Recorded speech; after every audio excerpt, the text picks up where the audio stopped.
Hey everyone, welcome to today's Explainer. I am absolutely thrilled to have you here because today we are bringing high-tech farming right down to earth. If you think advanced technology is only for bustling tech hubs or these massive industrial operations, well, think again. We're going to look at how modern technology is fundamentally transforming farming, making it way smarter, way more efficient, and incredibly data-driven. So let's start with a little scenario. What if you knew exactly which part of your field was thirsty before your crop showed any signs of stress at all? Imagine just completely eliminating the guesswork from your irrigation, saving your water while simultaneously protecting your yield. Or, get this, what if you could spot a pest outbreak 3 whole days before it even becomes visible to the naked eye? That kind of incredible foresight gives you the power to jump in early, literally stopping a problem in its tracks before it has the chance to devastate a harvest. And here is the real kicker. What if highly personalized crop advice, based on your exact soil, your weather, your crop conditions, was delivered right to your smartphone? Grounding these futuristic concepts into a normal, everyday device sitting right there in your pocket means this isn't science fiction anymore. This is precision agriculture, and it's happening right now. All right, so here is our roadmap for today. We're going to cover what precision agriculture actually is, the farm apps in your pocket, the eyes in the sky and field, AI and big data, and finally, tech for small farmers. Let's jump into section 1. What is precision agriculture? We like to call it targeted farming. Traditionally, farming treats an entire field like it's completely uniform, applying the exact same amount of water, fertilizer, and pesticide everywhere. But we all know no field is truly uniform, right? The soil fertility and moisture vary from spot to spot. Precision agriculture uses technology to identify that variability, allowing you to apply the right input at the right place at the right time. This targeted approach is designed to drastically cut down your input costs, lessen your environmental impact, and actually boost your overall yields. Moving right along to section 2, farm apps in your pocket. Look, the most accessible precision devices available to millions of Indian farmers right now are probably in your hand right now.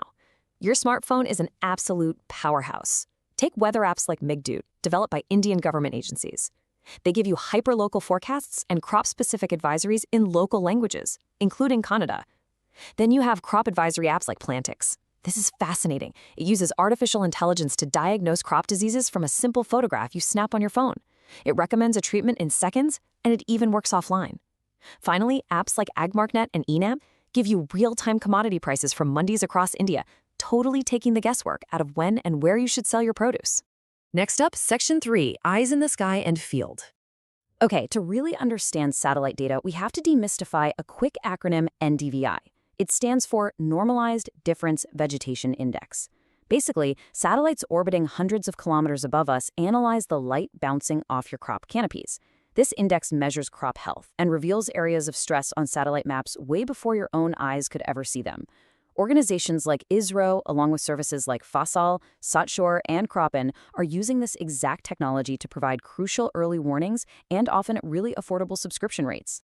But hey, satellites aren't the only eyes in the sky. Drones have officially moved from experimental gadgets to highly practical farming tools.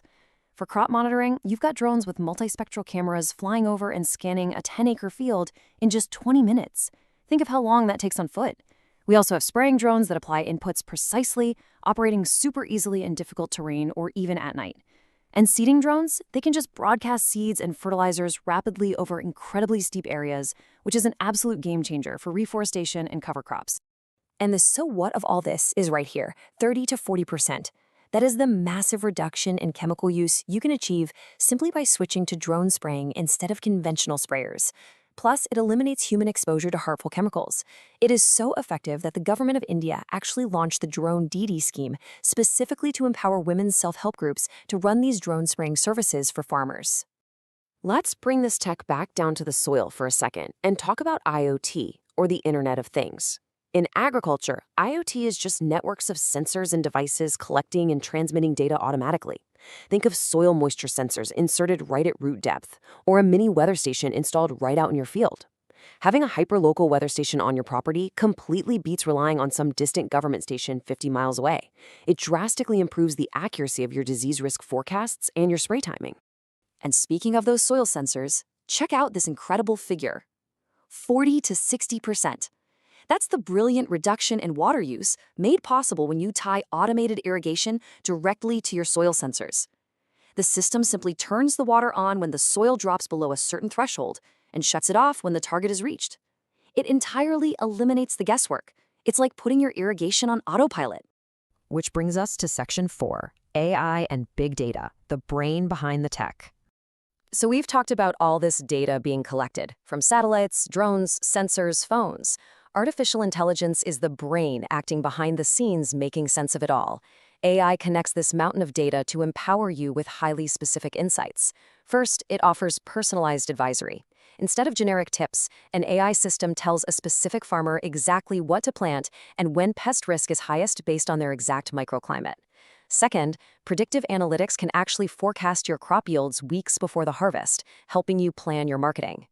Finally, computer vision uses cameras and AI to automatically count fruits on a tree, identify specific weed species, and even spot disease symptoms early. It's wild. Finally, Section 5, Tech for Small Farmers. Now, you might be wondering, how can small and marginal farmers actually afford these advanced tools?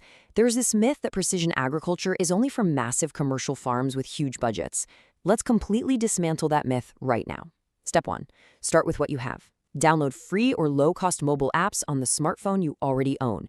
Organizations like Digital Green have proven that farmers in remote villages use these services effectively all the time. Step 2. You don't have to buy a drone. Use custom hiring centers to access expensive equipment on a simple pay-per-use basis. Step 3. Join farmer-producer organizations, or FPOs, to pool resources with your neighbors. Step 4. Actively access government schemes to subsidize your tech adoption.